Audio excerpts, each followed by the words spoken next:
Hi everyone, my name's Antonia Harmon from Divine Empowerment. We have with us today Spring, who's one of my advanced practitioners, and I just wanted everyone to get to know her. So I've known Spring for how long have I known you, Spring? I think it's almost 12 or 14 years. I was It's got to thinking be at about least I was thinking about that before I came on the call. Yeah, I think it should be 14 years, more or less. more or Yeah. less 14, yeah, 14, 15 years. So it's been a while. So Yeah. I met Spring at the beginning of my energy healing journey. Yeah. And we've just been friends ever since. And when I started up Divine Empowerment, she's one of the first people to enroll. So she's a long time student, long time friend, incredible healer, psychic, lots of different abilities. So let's hear all about you. So let's start with what abilities do you have? You studied a few different modalities. Tell us about that. You also speak a few languages. Let's just sort of get to know you a little bit, Mhm. Spring. Yeah. So I started off with Reiki, like many energy healers do, and I'm a master both in Karuna and Ushui Reiki, and that's really what got me onto the path of healing and helping others. But I'm also a certified hypnotherapist and NLP coach, and I've along the way I think I'm always looking for the most effective way of helping clients. So I also looked into EFT tapping, and then another modality which takes EFT even further, which is the balance procedure. Um, and I overall I'm fascinated by the idea that we can reprogram and change ourselves regardless of whatever has happened to us, and that's what's put me on this path of studying different modalities. Yeah. You asked about the languages. I'm half Spanish and half Austrian, so already from that upbringing I speak German and Spanish fluently. But I also speak French, English, and Italian, because I've moved around Europe quite a bit. Yeah. So that's useful. So if anyone's from different countries and they struggle in English or they would like, what was it, French, German, Italian, uh, Spanish. Spanish, yeah. So if anyone's English isn't their first language, we've got Spring who can help you out in any of those languages. So you speak a lot of different languages. You've studied a lot of different things to get here. Mhm. So what's the difference, do you think, between divine empowerment and some of the other things that you've studied? The way I like to explain divine empowerment to my clients, especially those that have maybe worked with me prior to me learning divine empowerment, is um, I see, like for instance, if I take Reiki, because I teach other people Reiki as well, so I like to reference that as the main example. Whilst I love Reiki, and I think Reiki has its place also in my healings, I see that the main difference is kind of the frequency, the level of the frequency that both modalities work at. So I often like to say that Reiki is kind of like a Ford Fiesta, if you were to compare it to a car. And divine empowerment is really next level. It's a Ferrari. It's the fastest Ferrari. Ferrari. Yeah, it's the fastest car you can get. And I think, yeah, I think comparing it also with Reiki, or those modalities, I feel that they're very soothing and very calming, and it's more Nurturing, aren't like, they? Nurturing and yeah, like nourishing. exactly, they have like a nurturing element to them. And that's not to say that that is not something that can be done with divine empowerment. It absolutely can. But that's what's so great about divine empowerment, because you really can, as a practitioner, you can really use it in so many different ways. If you want it to be more nurturing, recharging, because perhaps the person is in need of that, then you can, through intention, use divine empowerment for that. But divine empowerment to me is almost like a surgical tool, because we can really go in, and especially with trauma, with people who've experienced trauma, you can really go inside, and it's almost like you can surgically remove that and really free the person. So it's I had the word in my mind, but yeah, that's the best way that I can sort of describe the difference. It's very Precision. fast and very specific, and you can be really laser sharp. I actually see it like a laser as well. It's like it's very precise. So you're saying that you can see energy. So you're quite psychic, are you, Spring? Yeah, actually, my psychic abilities have always been there, even when I was a child, but I never really knew what to do with them. And it's due to my psychic abilities that I was always searching for answers and searching for healing modalities, because I was trying to really understand what I was perceiving. But that's actually one of the great advantages of having studied with you and receiving divine empowerment, uh, because my psychic abilities have really been heightened through doing divine empowerment. I'm able to perceive, when often when I work on clients now, um, I can see the connection between what is going on for them right now and how that links in with past lives. Yeah, and like Ooh. before divine empowerment, I would say my psychic abilities were somebody who is short-sighted, like you see something, but it's not very precise. And divine empowerment is like having a laser operation or putting on some glasses, and now I can see really, really sharp. Yeah. Mm-hmm. Wow, that's interesting, isn't it? Yeah, I do ring up Spring when I want past life information. So she is my go-to for that. So she's good enough for me. She's good enough for anyone. Yeah, so she's very useful for that sort of information. So, are there how's divine empowerment changed your life? Anything around that? Yeah, I think apart from, I mean, obviously, as from a professional perspective, like I said earlier, I'm always looking for what is most effective for the client, how I can most effectively work for the person and with the person. So I think divine empowerment is, I mean, it's incredible what it can do. Like I mentioned, especially for fears, anxiety, but in particular trauma, because most of the clients I seem to attract are people that have had traumas, especially around childhood. So things that have been carried with them for a long time. And whilst in the past, perhaps I was able with hypnosis to help them to reprogram on a subconscious and conscious level. Now it's really, I can really remove it for them, which is amazing. I can truly free them. So as a healer, that has changed, to be able to give that gift to someone, to really fully remove something that's been like a trauma that has been with them for so long, and to be able to fully free the person, not just help them and make it better, but actually really remove it. So that, I would say, has changed in terms of how I work as a practitioner and what I can do for clients. And what has changed for me is that obviously in the process of training up to the level that we're at now, so the highest level, as a healer myself, I've had to go through a lot of changes.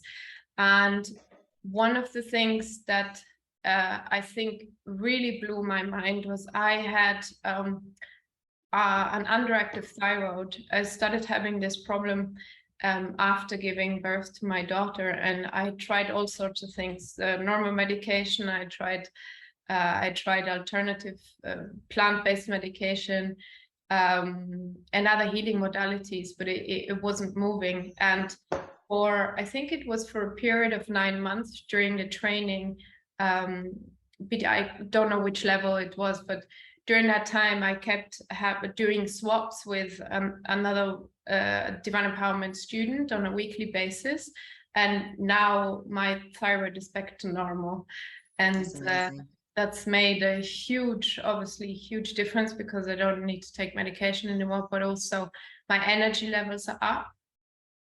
Before I was tired all the time.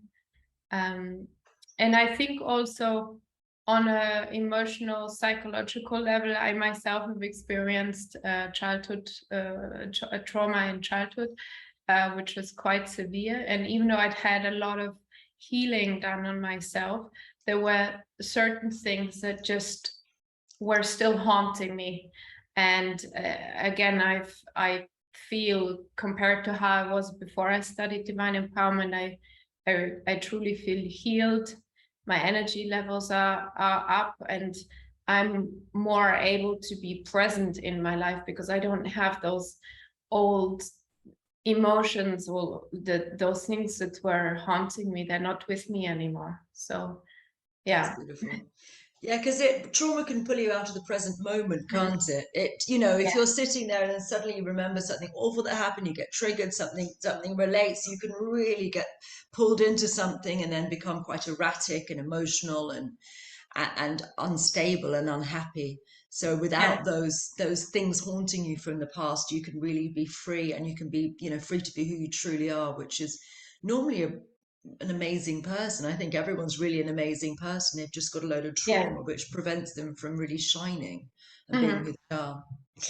Yes. So, what other issues have you had? Is there anything that you mentioned that you've had thyroid problems? Has there anything else that you've worked on with divine empowerment, which has been relatable? Any other illnesses you've suffered? Just because people can come and find you if you have particular problems yourself, then you become Yeah. relatable and accessible to people with the similar issues. If you've recovered from them, then it's a beautiful connection people may have with you. So, what else have you had, sweetie pie? Yeah, so I actually also, in parallel to the thyroid, I had an autoimmune disease, which I was battling with for years and years and years. And in particular, it was Epstein-Barr virus, which I seem to have caught at some point. And that the way that looked on a day-to-day basis was that often, or sometimes, I would have an onset of that, and I would really be in bed for 3 days, sometimes a week. And it was really debilitating to me. It had a big impact on my day-to-day life, and what I could do also work-wise. And so again, similar to the thyroid issue, what I did is I had several sessions, well, both with you, but also with some of my divine empowerment colleagues. And I'm hesitant to say it's completely gone, but it's definitely at the level of, I would say, 98% gone. There's It new has, stuff coming in level 11. There's some really cool yeah. stuff coming in level 11. Yeah, So if so there's even a every teeny level whisper of life. it got better. But that was something that I really, even though I believe in all of this, because obviously I've seen it work for clients, I've seen it work for colleagues. I really struggled on a mind level to believe I could heal from it. It was really like there was a blockage, like it's not possible. Somehow my logical mind could not fathom that it's possible to heal something like that. I think mainly because the doctors had told me it's impossible, right? Like it's uncurable, it cannot be done. You're going to be like this for the rest of your life. And I'd seen so many doctors about it, and everyone was giving me the same message. So to suddenly be confronted with the idea, no, actually it can be healed, you can get better. I think a lot of the change had to also happen in my mind. So yeah, I think that was the biggest transformation, to Mm. no longer identify with being someone who who has an autoimmune disease, and just accepting the fact that it can't be cleared, and to feel it in my body, right? Because I don't have to lie in bed like that anymore. Yeah, so that was the second biggest change, I would say. And I think the third thing is that I'm a recovered anorexic. So I can't credit divine empowerment for my recovery, but what I can credit divine empowerment for is that it really shifted again the thinking and the mind, and it's I don't know if Well, you want. you did say years ago, because I remember this, the because you'd done a lot of work over a lot of time and suffered Yeah. greatly with your anorexia for many years, and we sort of you got involved with divine empowerment towards the end of your issues, so you've done a Yes. lot of your own work separately. What I do remember was that the chatter, the self-deprecating Yes. chatter, was the thing that because you'd managed it, you were Mhm. totally in recovery, and you'd got to the stage where you were no longer actively being an anorexic person and acting on the physicality of it, but you still had, and you were just battling demons, you still had this chatter in your mind Yes. telling you all sorts of nonsense. And what happened with divine empowerment, if I'm correct, was that chatter, that Yes. bullying internal, shut up. And then you were then free of it. So, but you had already, I mean, you conquered it, but then it was just you were still having that nonsense Mhm. happening in your head. Is that right? Yes, that's correct. And I mean, you speak openly on your channel anyways about demons and AI and all of these things. So I think what divine empowerment did for me, or in particular the healing with you, and also in one of our group sessions, was like you just said, the chatter stopped. And I am convinced that eating disorders, it's like you have a demon, and the demon tells you what to do, and they take you over in that time, and it makes you do very auto-destructive, Self-destructive. yeah, self-destructive things to yourself, to the behaviors that are just, when I think of it now, I couldn't possibly do that to myself anymore. And yeah, the with the group and with you, we managed to remove whatever entity that was, and We did that it is in gone. class. I remember doing it in Yeah, class. yeah, And we just, and everyone worked on you together, I think, and we just got yeah, that little last of that little munchkin out of you, that little yeah. demon out of you. We just pulled the rest of it out of you, and you were like, Mhm. "Oh, it's quiet in my mind. I'm not having these Yes, self-deprecating thoughts." yeah. And it was really like, um if I can compare before and after, before it was like living with a prison warden but in my own head, and whoever, whatever that was, is it's gone now. I don't hear it anymore. So That's fantastic because I mean I think that anorexia is quite close to addiction in mhm. that way, because I think what happens with addicts is they've got this voice which is telling them and compelling them to do various different things which would be out of character if they weren't being bullied by it. So I Yes. think that it's quite useful. So divine empowerment can be quite useful for addiction in general. Yes, I agree.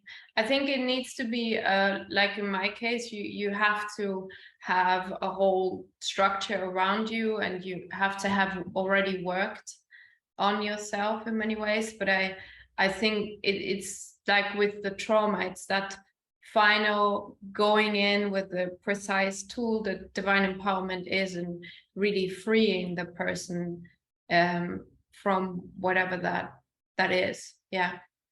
Mm. In terms of healing, some of the healings that I've been able to do, just because we're talking about entities, um, actually, one of the recent healings I was able to do um, was on a person that was really. One of the things that I've observed is that with people who have experienced trauma, especially at an early, when if that started at an early age, let's say around the age of 5, 6, perhaps 7, but no older than that. What I've observed in not just one but several clients is that they seem to develop an attachment. It's like at that point there's a demon or an entity that comes into them, and somehow these entities take on a parental role. It's very bizarre because they are not good for them. Often it leads to suicidal thoughts. Often it leads to perhaps even suicidal attempts. It can lead to development of addiction and just a person feeling generally lost. But what I observed was that that even though the person was aware of the fact that whatever this is not good for them, there was an attachment, and we needed permission to be able to remove whatever this entity was from the person. And in the healing session, there would often be, and this happened in several sessions, it's quite emotional for the person to let this entity go, because even though they're not good for them, it's like a toxic friend or toxic parent that's been around for all these years, that's accompanied them. And it's been really amazing to observe, to first of all, to lead the persons who I've worked with on this level to get to the point where they're ready to let go, and then to send this entity off, thanks to divine empowerment and being able to do that with these tools. And then actually helping the person afterwards to, to not feel lost all of a sudden just because that entity is gone, but to actually for the first time really feel like themselves without this toxicity, and to help them rebuild in that It can sense. be quite strange, can't it? I mean, Yeah. I've removed these things from people, and people are so identified with this outside being Yes. intrinsically that they Mhm. don't know who they are without it, and they think it's their Exactly. personality because it's so intertwined with Mhm. who they are. But but anything which is a destructive, a regularly destructive talk doesn't tend to be the actual person. It tends to be an entity which is trying to get you upset so that it can feed. Mhm. Let's leave that topic alone. Mhm. But that's, yeah, what it is. So you've helped people with that. Any other healings, notable healings or generalized things? So your work has changed quite significantly, has it with these tools? Because you were a healer for a long time. So what's the difference? What can you do now that you couldn't do before? I think the main difference is what I mentioned already earlier, the ability to really remove trauma from the client, to really not just change the memory of it through hypnosis and sort of reprogram the subconscious mind, but to really go in there and change, and remove it for the person, so it's actually no longer in their system. I think that's on what fascinates me the most as a practitioner, that that's even, Mm. that's possible, that we can do that. But also that's been the biggest gift that I've been able to give to people that There's a new one. come and see. I'm gonna tell you about something new which has just happened. So this is Mhm. going to be something that my advanced practitioners will be able to do from the end of January. And this is something new that's come in, which is going to be in your level 11. So Spring doesn't know this yet. It's I've done it 3 times, so I think it's pretty consistent and it looks like it's working. So there's been one particular very common issue which has been a bit hit and miss, because I like to have a very good hitting average. I like it always to work, and sometimes this works and sometimes this doesn't work, and it's a bit frustrating. And it seems so simple considering the complexity of a lot of the work we do. This one seems like we should have been able to do it a long time ago, but it's just complicated and convoluted, and it just hasn't always worked, but it seems to now. So, drum roll. I have a new energy for level 11, and it's for anxiety. Wow. Okay, well that's exciting, particularly for me, because most of the clients I attract are people, like I said, that have a history of abuse, but or who show as a symptom, as a present time symptom, who struggle with anxiety. So that's really exciting, because I've already been able to help women in particular who suffer from anxiety, like severe types of cases of anxiety. I've already been able to help them with the tools that we have now, by Yeah. going in and analyzing, well, what are the fears, working through each fear in terms of what they're projecting into the future, but also what are the traumas that have led them to This is feel fast. like this. This you don't have to dissect. So that's the point. I mean, yeah, we've been able That's to do it, exciting. but it's more convoluted. But this you don't have to dissect. They just have to think about. I think it's doing most of fear in one blast, basically. So you Mm-hmm. just ask them to project and to think of the things in the past that have made them feel anxious.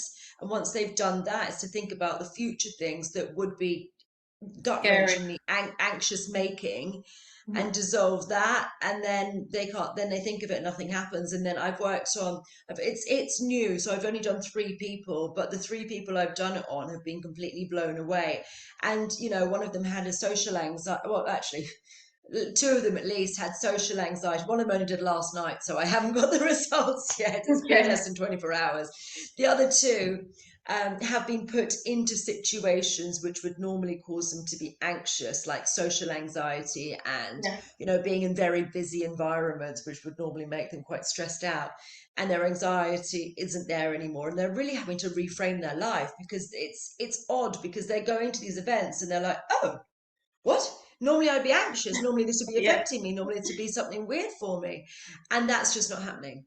Mm-hmm. So they're finding that quite a strange one. And one of the people, she's not she doesn't really like forward planning too much in advance, because that sort of triggers her anxiety. So she likes to be in the present. And so you're saying, well, what should we do at this point? And she's like, I don't really want to plan that far in advance. And then because it makes me, she's had this story about it makes her anxious. And I went, does it? Or is that habit now? Yeah. And she was like, oh my God, it's actually not making me anxious. I'm just so used to saying it. So we'll Mm-hmm. sit with it. Is it? Because if it is, we'll do some more work. But is it? And then she was like, no, weird. So she's super Mm-hmm. weirded out by it. And now she's going to have to get used to being a different person. Yes. So Yeah, that's that quite wow, fun. that's exciting. Something Mm. to look forward to. Yeah, Yeah. so February, end of February, everyone will be able to do that one. I'm just playing around with it now, but it is an exciting energy. So, anything else you'd like to share with our lovely audience, Springs? Anything? Mhm. Well, if anyone's considering to train in it and is a practitioner and is looking for a super effective tool, then I definitely recommend it very, very strongly. And for anyone who is looking for help, and perhaps has already worked on themselves and hasn't really found a way of freeing themselves from fears, from anxiety, but particularly if there's some haunting feelings from trauma that just not leaving your system, then coming for a healing with one of us is definitely a good investment, because it can change your and speed up your healing process so quickly. Yes, well, thank you. So, thank you everyone for watching. So, if you want to book in with Spring or me or any of our other practitioners, please just go to divineempowerment.com. There's a page called the practitioners page, and you've got a bio of various different practitioners, and you can read what they do, what they're about, and see which one resonates for you. We have a number of practitioners on there to choose from. We are going to be making practitioners videos for each one of the advanced practitioners in time. So you can really get to know the person that you're going to be working on before you book in. And if you do want to study, everything's on the website divineempowerment.com. You can learn all the skills, they're all online. So I've done that because everyone's in different time zones. And to be honest, it was a nightmare trying to accommodate America and Australia and Europe simultaneously. It just doesn't work. So I just put everything online. So you can basically get superpowers sitting in your pajamas. Sit in bed, watch some videos, and get some abilities because right from level one, you learn how to dissolve traumas. So yes, Spring is a multilingual, very educated healer. She's also an artist. So that's your other day job, isn't it? Do you want to talk a little bit about your art so people can get a bit more of a feel for you? Yeah, I'm a classically trained artist. I studied fine art. I started off with sculpture and then video, and now I've really found my passion in painting in inks. And actually ties in really nicely with divine empowerment because when I started working, but before I started training in divine empowerment, I felt a little bit lost as an artist. And because my psychic abilities have been heightened through training in divine empowerment, I now perceive. So I meditate. I'm a meditator, and I've tried many different modalities of meditation as well since the age of 14. And one of the ways that I get inspiration is through meditation. And actually, since discovering divine empowerment, I need to meditate a lot less in terms of time to get into a really deep state of meditation. And I've been receiving through my guides some incredible visuals, which is work that I haven't revealed yet, um, but I'm started to work on. And I'm excited to soon share some of that work and to share that with the world. And it's a way for me to connect what I see psychically and visions that I receive with the world that we live in, and also the healing work that I do. Yeah. Beautiful. So once again, if you'd like to book in a session with Spring, she can dissolve various different traumas and illnesses and dis-ease. So please book in with Spring or me or one of our other practitioners, or come and learn it. And this is 5D healing. This is the fifth dimension. This is the Yeah. new work. This is the golden age. It is so much faster than anything else I've ever found. Is that the same for you, Spring?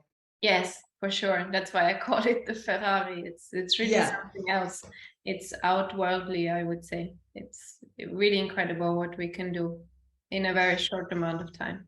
Yeah. And so can you, anyone watching at home, so can you. I just remove the blockages preventing you from being the god or goddess that you truly are. So, Spring, thank you so much for coming on today. And thank you, everyone, for watching. See you later. Bye. Bye.